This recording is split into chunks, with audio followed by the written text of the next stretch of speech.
Bonjour à toutes et à tous. Alors aujourd'hui on se retrouve pour un tutoriel spécial puisque j'ai décidé de vous faire la présentation de PureRAW, le nouveau logiciel de chez DxO. Alors PureRAW c'est quoi? C'est un logiciel qui va vous permettre de faire pas mal de correctifs au niveau de la distorsion, vignettage, etc. Ça va vous faire le dématrissage bien sûr.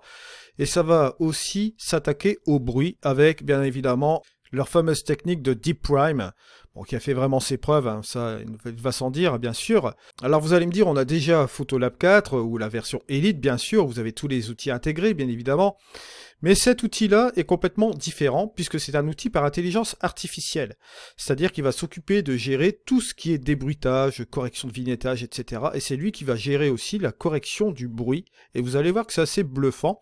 Et là, sans plus tarder, on va rentrer dans le vif du sujet. Je vais me mettre ici sur Lightroom, je vais vous montrer une photo. Et je vais vous montrer une photo, non pas, on va dire, bruitée, exposée normalement. Je vais vous montrer une photo avec une dynamique dans l'image. Vous allez voir ici, grosse différence entre les ombres et les hautes lumières. Et là, forcément, ça entraîne une chose ici, c'est qu'au niveau de mon histogramme, j'étais trop près des ombres. D'accord? On le voit ici, hein. Si j'active ombre et haute lumière, vous voyez que là, les ombres sont complètement bouchées. Donc, ça va entraîner du bruit, forcément. On va aller, pour ce faire, aller vérifier ce fichier-là. Je vais mettre en fichier plat, vous voyez que ça reste toujours collé. Je n'ai pas cet effet de petite cloche comme ça, qui ne me permettrait pas d'avoir du bruit. Vous allez voir, on va le voir sans plus attendre ici. Donc, je reste donc sur le plat. On va sortir de là. On va aller directement, parce que c'est un fichier de D810. Ici, dans suppression de l'aberration chromatique, activer les profils de correction. Bon, ça jette un petit peu au niveau de l'histogramme aussi, puisqu'on a un petit vignettage sur ce truc-là. Mais il y aura ses limites, bien sûr. Alors, je vais booster un petit peu l'exposition pour que vous voyez un peu le fichier. Voilà, juste un petit peu comme ceci. Et vous allez voir que, bon, en le boostant aussi en 2,69, je vais un petit peu même dégager un peu les ombres. On voit qu'il est bruité. Hein. Vous voyez, juste ici. Donc, ça va poser un problème, même ici dans le ciel. Vous voyez que le fichier présente ici donc du bruit et il va falloir rectifier cela bien sûr. Bon, je vais le monter un petit peu plus pour que vous voyez, hein. D'accord, vous voyez, là on voit qu'il y aura quand même quelques petits soucis là-dessus. Alors, je vais réinitialiser ce fichier, on va aller dans PureRAW. Voilà, donc je vais fermer Lightroom et on va se rendre directement dans le logiciel. Alors voilà, maintenant on est donc dans PureRAW. Voici l'interface. Comme vous le pouvez remarquer ici, on est sur une interface, la 1.0, c'est la première. Je vous rappelle bien sûr, je vous mets un lien juste en dessous. Si vous voulez vous procurer en ce moment, il y a 30% de réduction. Et vous avez aussi également un lien de téléchargement pour faire un essai pendant 30 jours. Pendant 30 jours, vous pouvez essayer le logiciel dans tous les sens. Donc, ce qui est très avantageux. Je vous mets le lien en dessous. Alors, on va aller sans plus attendre intégrer une photo. Très simple. Soit vous glissez, soit vous ajoutez une photo directement par dossier. Alors, je vais aller chercher ma photo. Hop, ajouter les photos. Voilà. Ce qui vous permet tout de suite, c'est de télécharger le module optique DxO. Ça va permettre bien évidemment d'appliquer des corrections optiques, d'accord, par rapport au capteur. Comme vous le savez déjà, on l'a déjà traité déjà de nombreuses fois dans Photolab 4. Ici, c'est le même principe. Vous cliquez sur télécharger la sélection, bien sûr. Juste comme ceci, vous faites enregistrer et voilà. Alors, une fois que vous êtes dans le logiciel, forcément, vous avez votre photo qui est là. Vous pouvez en mettre plusieurs aussi, c'est pas un souci, on peut faire des batchs, d'accord ? La chose ici la plus intéressante, une fois que vous avez votre photo ici, si vous en avez plusieurs, vous cliquez sur les plusieurs photos, mais là on va prendre cet exemple particulier, vous cliquez sur optimiser les photos. Juste comme ceci.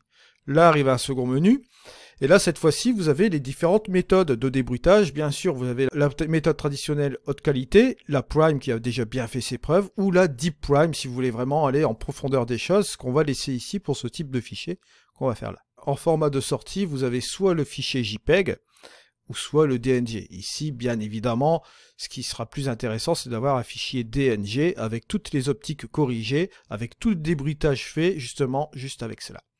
Alors, ensuite, en dernier lieu, vous avez bien sûr le dossier de destination qui, là, va vous indiquer un dossier par défaut, DxO qu'il aurait créé, ou un autre dossier personnalisé bien sûr. On va le laisser par celui par défaut pour la démonstration et on va cliquer bien sûr sur optimiser.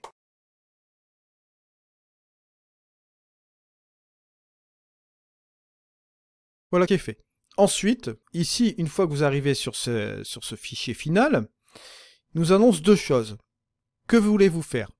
Afficher les résultats ou exporter vers. Exporter vers, autrement dit, une application pour développer votre fichier. Faut savoir qu'ici que PureRAW va vous permettre de nettoyer votre fichier, de le rendre vraiment nickel de chez nickel pour faire ensuite une post-production tranquille. Vous allez pouvoir vraiment pousser les curseurs parce que vous allez voir que le dématrissage du fichier, etc. va se faire vraiment de manière optimale.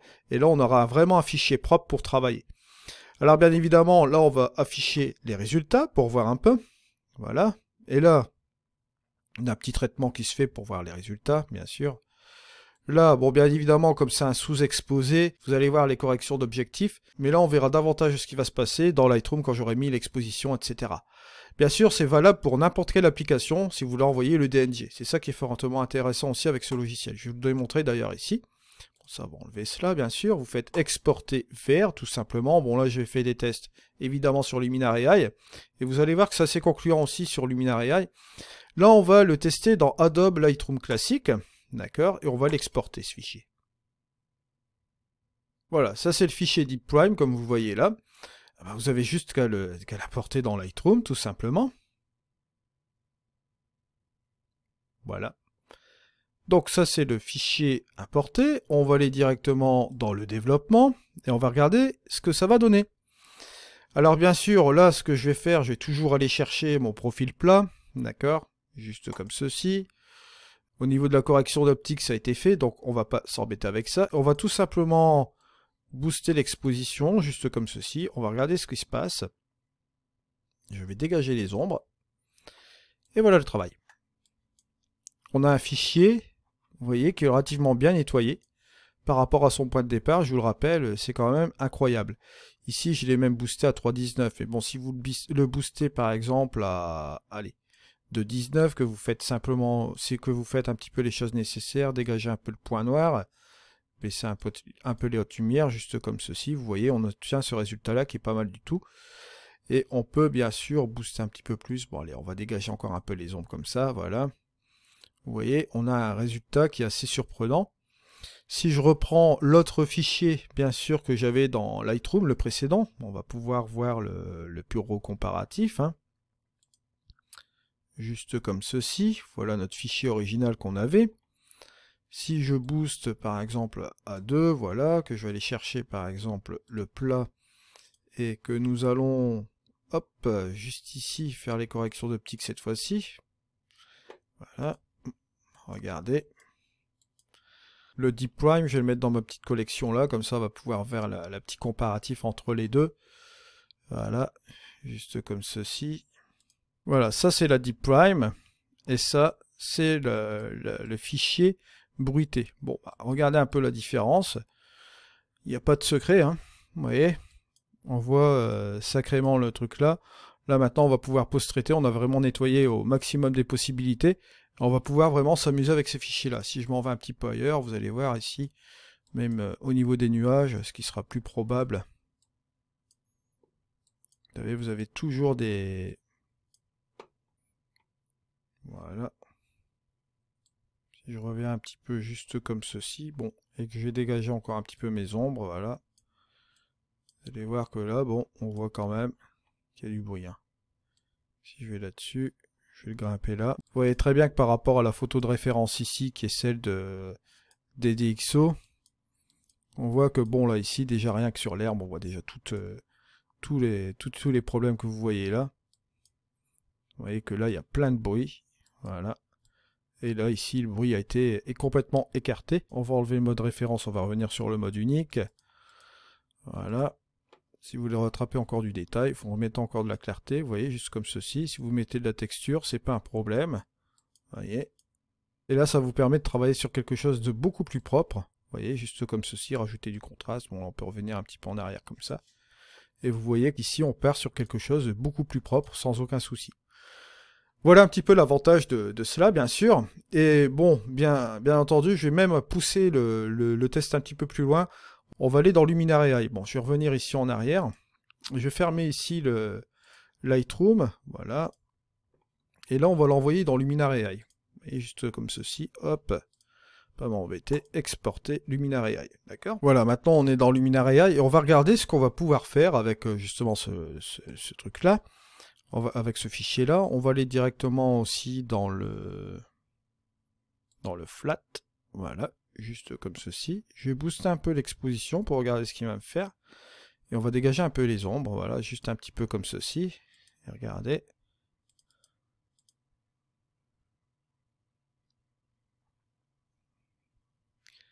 Vous voyez le fichier?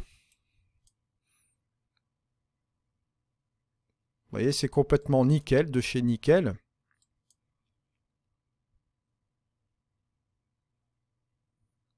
Vous voyez, sans aucun souci. Alors, ça va vous permettre, bien sûr, de profiter des avantages aussi de Luminar AI. Là, vous lui balancez un fichier vraiment nickel de chez nickel, parce que, bon, vous connaissez un petit peu les avantages de la société DxO. Ce qui est fortement intéressant aussi, c'est que vous pouvez repartir avec de la structure. Hein, regardez, hop, juste comme ceci, sans aucun problème. Vous pouvez même repartir avec du détail ici, si vous voulez rajouter encore un petit peu plus de détails plus nets, sans accentuer sur ces choses-là, puisque le fichier est déjà bien nettoyé. Vous pouvez remettre des couleurs, etc. Rebalancer un petit peu la balance des blancs, changer un petit peu toutes ces choses-là. Vous voyez, juste comme ceci. Et on obtient vraiment un résultat qui est nickel. Et même quand vous faites sous ces traitements-là, je vais vous faire un zoom.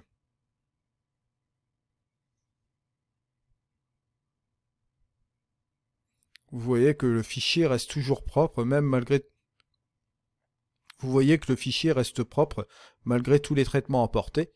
Donc je pense que ça apporte une valeur ajoutée au niveau des traitements avec ce logiciel-là. Puro, bien évidemment, bon, je vais revenir un petit peu sur ce logiciel. Puro, le gros avantage là-dedans, c'est que bien sûr, vous allez me dire, ouais mais bon, comme je vous l'ai dit en début de choses, moi j'ai Photolab 4, j'ai la version Elite, ouais, soit. Ce programme-là qui est Puro, ce programme-là Puro est complètement différent dans son procédé. Puisque là, vous allez interagir directement sur les optiques. Vous allez interagir directement sur le bruit, sur tout ce qui est dématrissage. Vous irez voir sur mon site internet, j'avais expliqué un petit peu le petit procédé. Tout ce qui est traitement de base pour proposer une image propre se fait directement dans ce logiciel. Et qu'après, dans n'importe quel logiciel de post-production, vous allez balancer l'image nettoyée. Ce qui va vous permettre de gagner du temps. Allez, soyons honnêtes, tout ce qui est correction d'optique, du bruit, etc., le faire en manuel à l'heure actuelle, c'est vraiment pénible.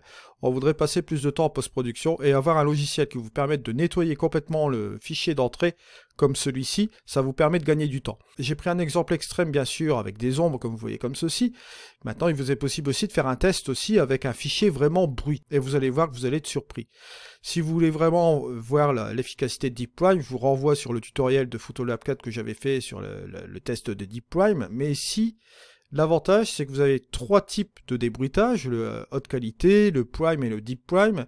Et c'est le logiciel qui s'en occupe du débruitage. Donc c'est lui qui va trouver la dose exacte pour vous donner un fichier optimal. Je pense que l'équipe de DxO a délivré ce logiciel-là. Ce n'est pas pour faire une version moins chère de Photolab 4, bien au contraire, c'est pour apporter une valeur ajoutée dans leur collection. Et je pense que celui-ci, même quand vous êtes possesseur de Photolab 4 ou bien Elite, ça vous permet de gagner du temps, de ne pas rentrer directement dans le programme. Et si vous êtes possesseur de plusieurs programmes, un peu comme moi, eh ben vous gagnez vraiment du temps, vous partez sur un point de départ, vous avez un DNG vraiment nettoyé comme il se doit. Plutôt que d'investir dans des boîtiers qui coûtent très cher, là ça va vous permettre aussi de rectifier aussi d'anciens fichiers de boîtiers.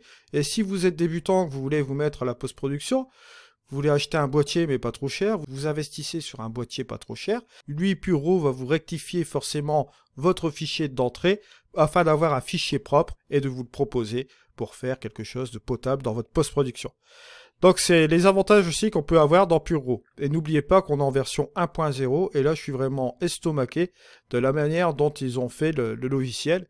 C'est très simplifié, vous rentrez le fichier, il s'occupe de tout, vous exportez vers le logiciel. Franchement, il n'y a pas plus simple, il n'y a pas de prise de tête.